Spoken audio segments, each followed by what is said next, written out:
Battlefield 2042 Season 1 is finally here. Well, tomorrow anyway. EA invited me to a closed capture session to check out the new content ahead of schedule. It's been about 7 months since the launch of the game, and Battlefield players are just now getting their first taste of new content. This puts the game way behind schedule when compared to just about every major Battlefield title. It's certainly not an ideal situation, but now that we're finally here, what is this content and will it be enough to bring players back into the game? Season 1 0 Hour brings us a new map and specialist, 2 new helicopters, a new marksman rifle, a crossbow, a smoke grenade launcher, and a battle pass. Also, the patch that comes with this update is bringing a few more balance and quality of life updates. Now, 0 Hour launches on the 9th, tomorrow. At launch, you'll have access to the Exposure map. This new all-out warfare map supports 64-player Breakthrough, 64 and 128-player Conquest, as well as the full suite of Portal options. The Battle Pass, launching with Season 1, has the typical dual tiers, a free and paid one. The new guns, gadget, and helicopters are unlocked at various levels for the free Battle Pass. The Premium Pass includes additional levels and more exotic cosmetic items. You level up the pass by completing basic missions. If you've been progressing through the standard weekly missions, it's basically the same sort of stuff. Get X number of kills, do X amount of damage, etc. New missions will be unlocked every week, and all the missions will be available until the season ends. If you miss the Battle Pass entirely, there'll still be ways to unlock the gameplay items like the guns and specialists. And skimming through the Battle Pass in the preview build, it was pretty clear that most of the content fits the look and feel that you might expect from a traditional Battlefield game. Now, the 2 new guns are the BSVM Marksman Rifle and the Ghostmaker R10 Crossbow. You might recognize the BSVM as the AS Val from Portal and past Battlefield titles. However, its attachments are very transformative. You can equip it to be a decent mid-range DMR or a high rate of fire close quarter bullet hose. The crossbow offers its own type of distinct options. They're standard bolts, a bolt rack that gives you 5 shots before having to reload, and explosive bolts that function like a frag grenade with a short fuse after sticking to a target or a surface. The new specialist, Evelina Liz, has a TV missile launcher that does moderate damage against armored vehicles, pretty substantial damage against transports, and can clean up infantry targets at range pretty easily. Finally, there's 2 new helicopters, the YG-99 Hannibal and the RAH-68 Huron. These are stealth choppers that have a low heat signature mode you can activate by hitting Z. This mode prevents lock-on launchers from acquiring you as a target. In stealth mode, you get 4 HE bombs that are effective against everything from infantry to tanks. Out of stealth mode, you have a machine gun that damages infantry and transport vehicles, and lock-on AA missiles. The stealth mode is essentially this chopper's countermeasures, but you can stay in it for as long as you want. The second seat in these helicopters has a suppressed heavy machine gun and a single-shot EMP that reloads on a delay. Now, overall, this update isn't a long list of stuff compared to what we're used to getting from a typical Battlefield DLC. Will quality win over quantity here? Well, let's take a look. The new map Exposure is certainly pretty, and it offers some fun vertical moments. Without question, the highlight was playing this map on Breakthrough and weaving through the mountain cliffs and defending the mountaintop bases. It definitely flows much better than any of the base game maps. There was cover, lanes, cover, lots of zip lines, some cover, tunnels,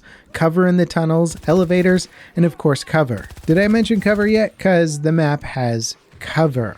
Now, the copious amounts of zip lines are really going to supercharge specialists like Sundance. They also allow for a ton of fun ways to approach objectives, whether you're trying to get across a ravine or get onto a cliff top to base jump down onto your enemies. For a map with such verticality, these really help infantry move around much faster. And while playing the juxtaposition of playing on a good map, Exposure really makes Battlefield 2042 come alive. And at the same time, it's kind of tragic that all the other maps are so inferior with their combat and flow compared to this one. Now on Conquest, the flow of the map feels entirely different. The area below the cliffs is active and has 2 capture points. Specialists like Sundance and McKay will be in their element using the additional map space to get around quickly.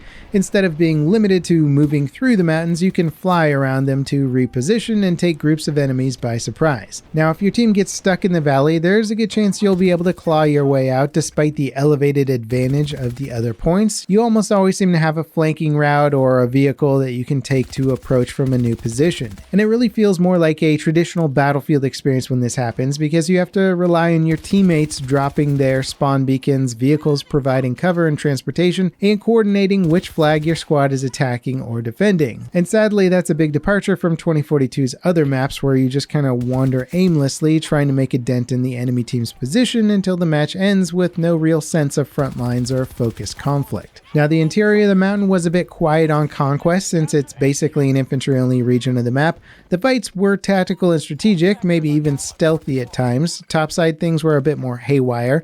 The capture points here are well fortified, and the cover around them prevents constant deaths to long-range snipers if you're smart about it. And between the vehicles and multiple points of attack, the points were heavily contested every round that we played. And in general, it felt like regardless of what playstyle you prefer, Exposure has an area that's going to cater to you. Now, the two new weapons are fun. The BSV-M semi-auto and full-auto sniper rifle is a welcome return from the classic games. This weapon shines as a medium-range sniper, but it's also really fun to switch it in a full-auto for some CQB.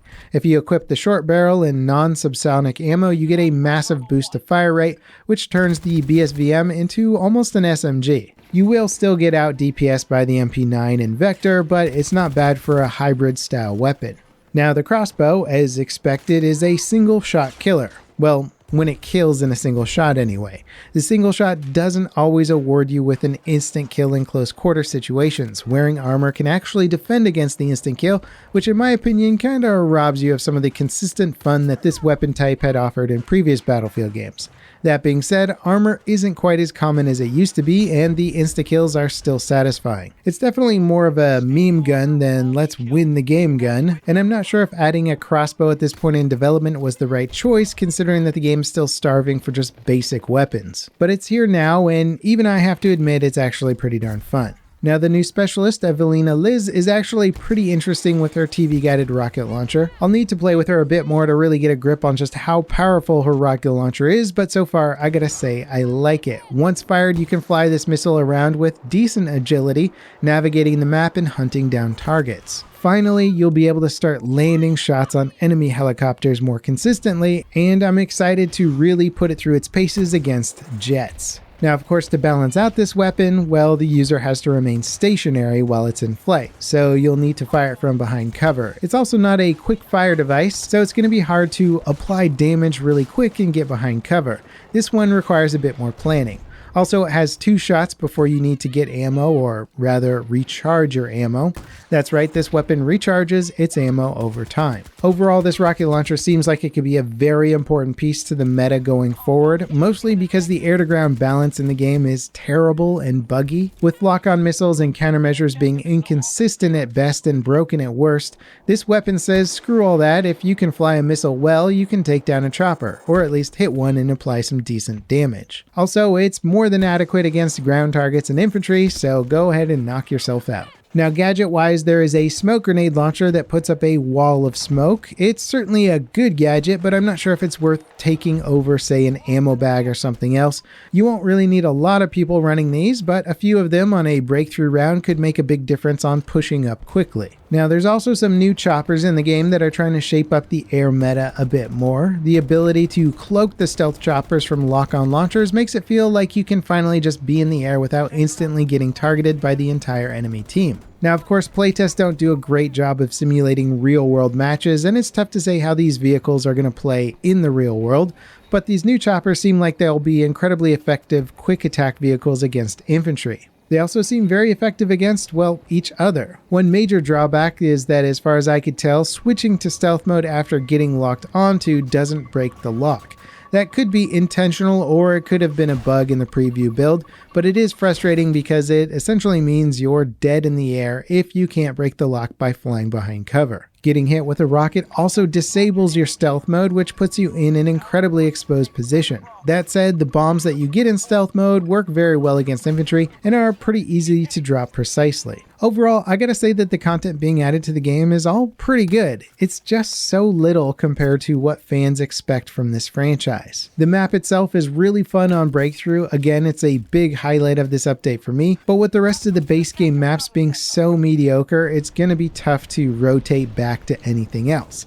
I can see why DICE is launching this with an exposure-only map rotation because, well, nobody's going to want to play the other maps after playing this one. The progression system looks like it'll add a decent amount of cosmetics and other stuff to unlock, so if you're enjoying the game a lot as is, it seems like it'll give you ample grinding opportunities. Sadly though, I don't think that this is going to be enough content to bring a lot of people back into the game. No doubt there's going to be a small surge, but exposure is like an oasis in a desert of mediocre maps, and DICE is really going to need to give us some substantial map updates before the typical Battlefield player is enjoying the overall map rotations. Anyway, that's my opinion on it. I would love to hear your take on it once you're playing the new DLC. I hope this video helps you get into the update with the least amount of hiccups. Let me know your opinions in the comments below, and as always, thanks for watching. I'll see you next time. This is Levelcap, signing off.